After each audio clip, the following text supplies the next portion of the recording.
Hello musicians, and thank you so much for checking out this video. Now, I was sitting at home and I decided to pull up an old Richard Smallwood song called Healing. And I'll have a link to that in the description box, and I'll pin a comment with it in there so you can go check it out. I was literally listening to this song Healing for less than a minute and was blown away by how many embellishments Richard Smallwood used. So what I want to do is take a deep dive into the 4 steps to creating the classically inspired embellishments of Richard Smallwood. So let's not waste any more time. Let's get started.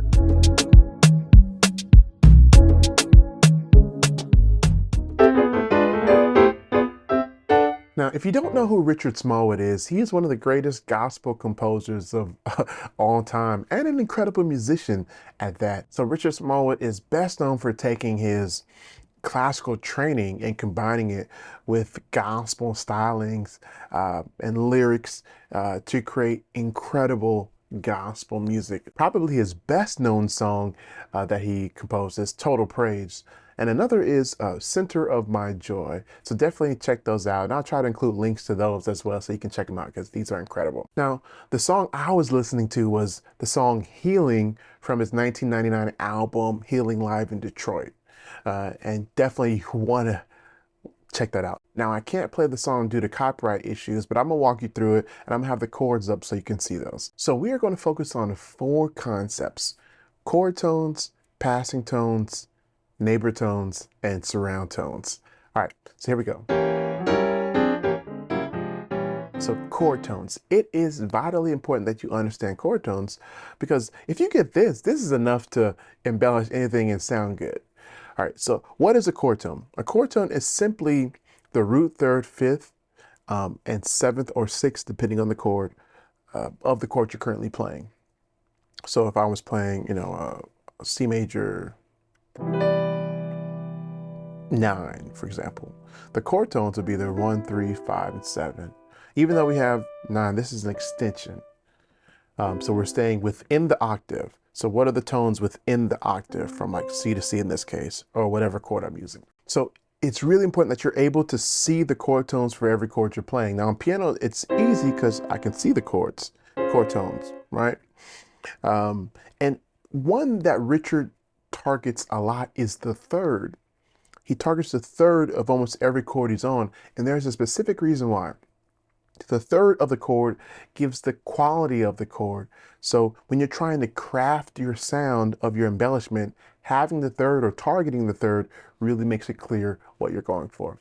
So let me just play through the chords of Healing, just the A section. So here we go.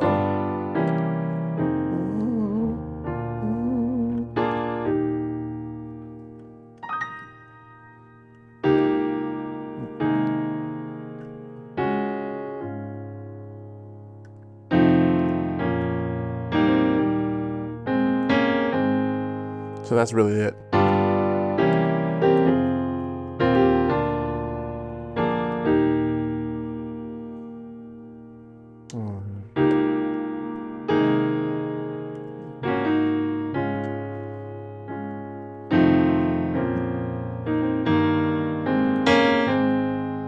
So that's the basic song. Now chord tones. So what I'm going to do is in the spaces, I'm going to add the chord tones.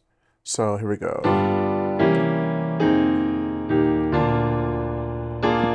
So what I want to do is I'm going to arpeggiate up this E flat. So, or I could go down. Either way. So,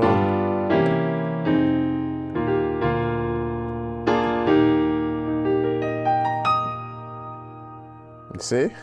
Let's keep going.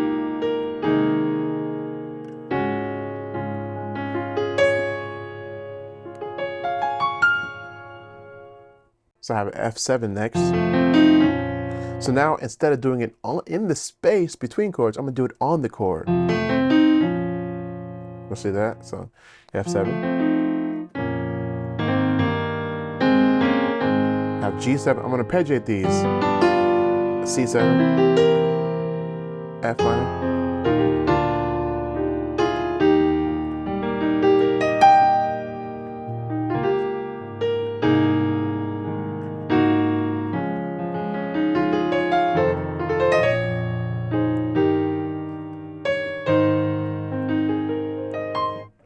All right, so you can hear already just by using the chord tones of the chords I'm playing, I get some nice embellishments. Now this is just the first step, so stick with me here because we're going to start adding more and more. Now passing tones. Now what is a passing tone? A passing tone is simply a tone that helps you get from one chord tone to another chord tone. It's generally between two chord tones and helps you pass from one to the other. So let's say we're on the chord A flat. And I have two chord tones here, for example, A flat and C. They're both part of the chord. So if I wanted to go from A flat to C, I could use the B flat as a passing tone. And the B flat becomes a passing tone. What if I use the tones C and E flat? These are all part of A flat major, right? So now the D flat becomes a passing tone, right? So what Richard does a lot in this particular song is he starts on a chord tone, and oftentimes that chord tone is the third. So he'll start on the third. Let's say we're doing B flat, getting ready to go to E flat.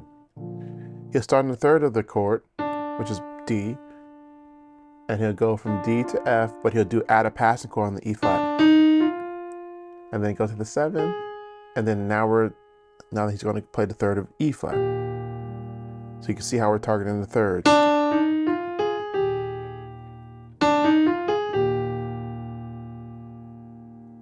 So let me show you this in context so you can kind of hear it. So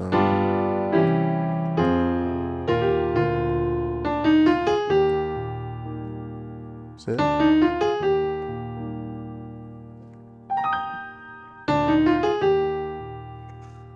Let's keep going. Let's do another one. Even right here. So I have my two chord tones E flat and G. I'm just going to pass through them with F, the passing tone. Now I'm on the E flat 7 and third inversion. Here we go. I'm going to go to A flat. So let's do the third of E flat, passing tone, chord tone to A flat. So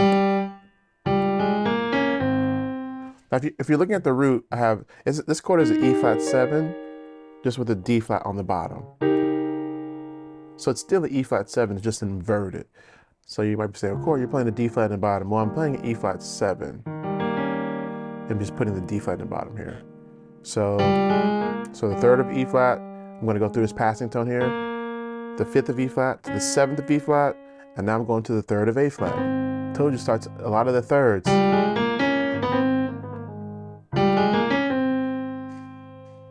All right, so let me show you that again.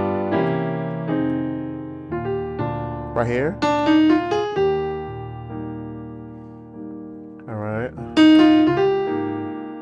Right there. You see it? Now I'm on the A flat, I'm getting ready to go to D flat. So I'm gonna do the same thing, starting on the third of A flat, going to the E flat. I'm gonna pass through the D flat, so that'll be my passing tone. Go to the 7th of A flat,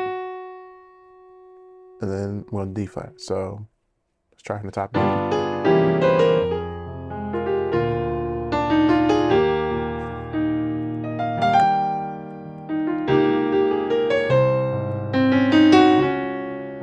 Now this chord, but still we're targeting the third. In this case, it's a suspended chord. So the third is suspended, but then it resolves. So it's still targeting the third. You can see the importance of it. All right. Let's do, there's a pass at F7 to B flat minor coming up. Let's do the same thing. Start on the third of F7, pass, go to the fifth, but we're gonna pass through the B flat.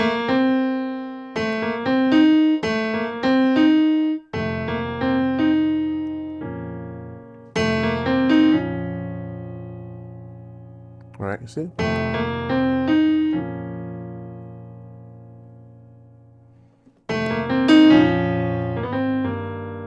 I mean, I'm on E flat, I can do the same one again. All right, so you're starting to see it now. Let's do the whole thing and see if I can just throw that particular one everywhere.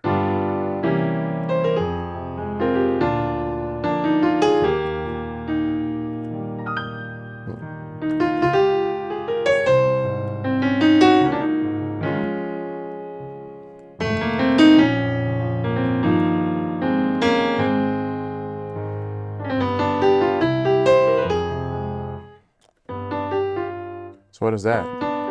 Choosing chord tones here. Then here's just chord tones. Starting on the third, though, you see the importance of the third. And hit the third here. All right, here we go, one more time.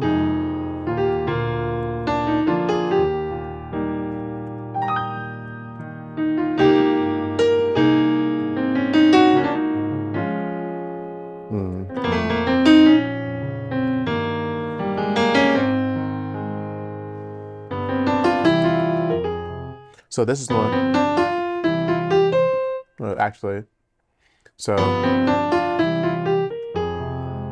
I could do that same move there.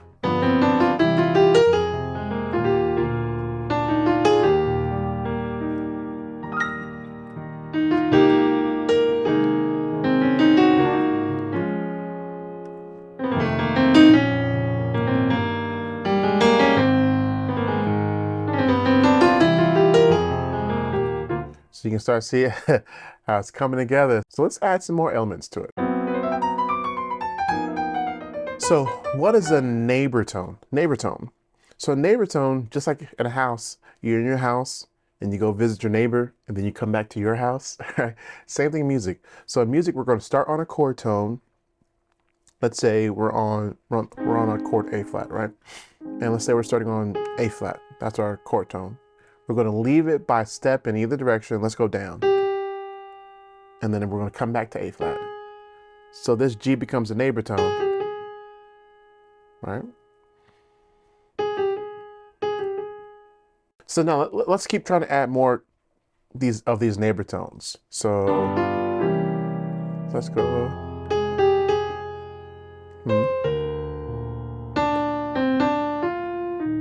Okay.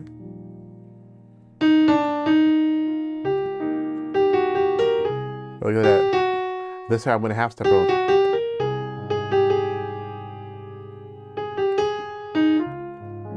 Interesting.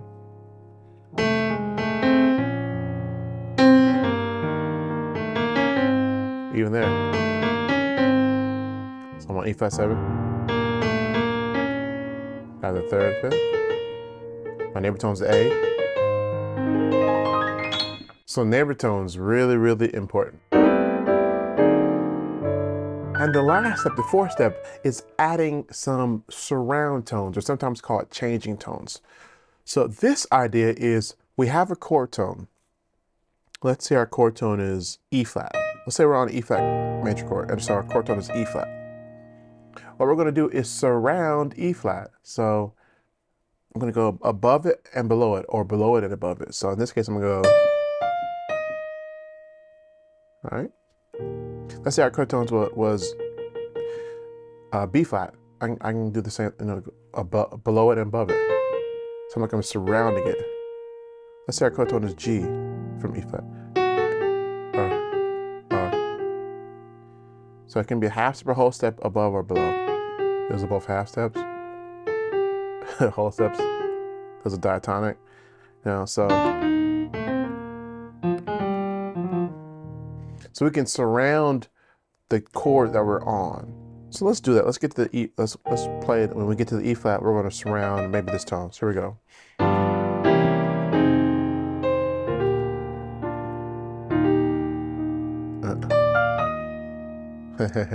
Right? So now I can play it with chords too. I'm just using a diminished chord. So let's try it.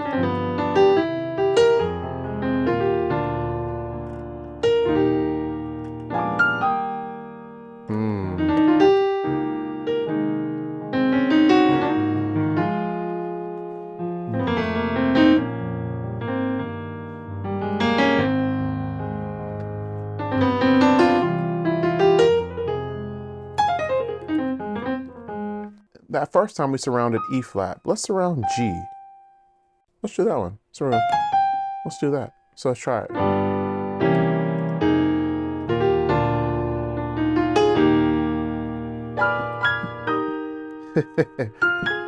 So I surrounded G. I just added a diminished chord. That's beautiful. Let's surround B flat of our E flat chord. So here we go.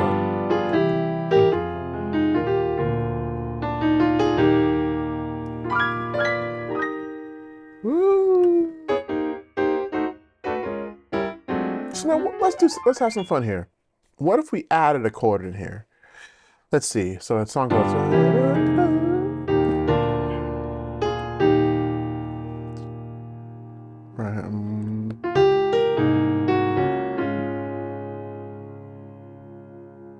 What if I added a C7 in here, and then to the F7, to B flat? And so what I'm going to do is I'm going to start on G for in this case. I'm going to do a passing tone, A flat to B flat. Now I'm trying to get to my C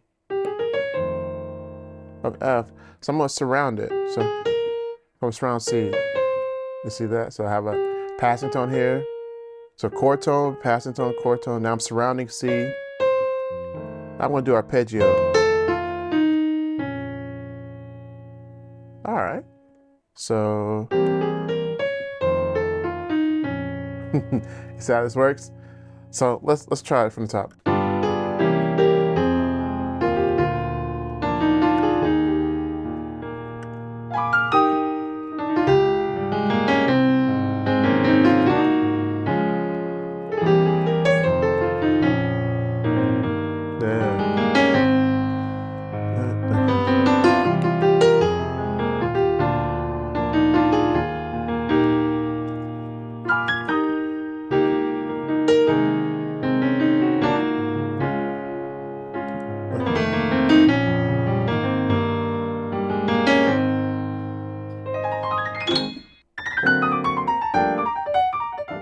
So let me just play through it a few times and just try to keep adding more and more embellishments. So here we go.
So take these 4 steps, these 4 ideas: chord tones, passing tones, neighbor tones, and surround tones, and use these to create your own classically inspired embellishments, just like Richard Smallwood.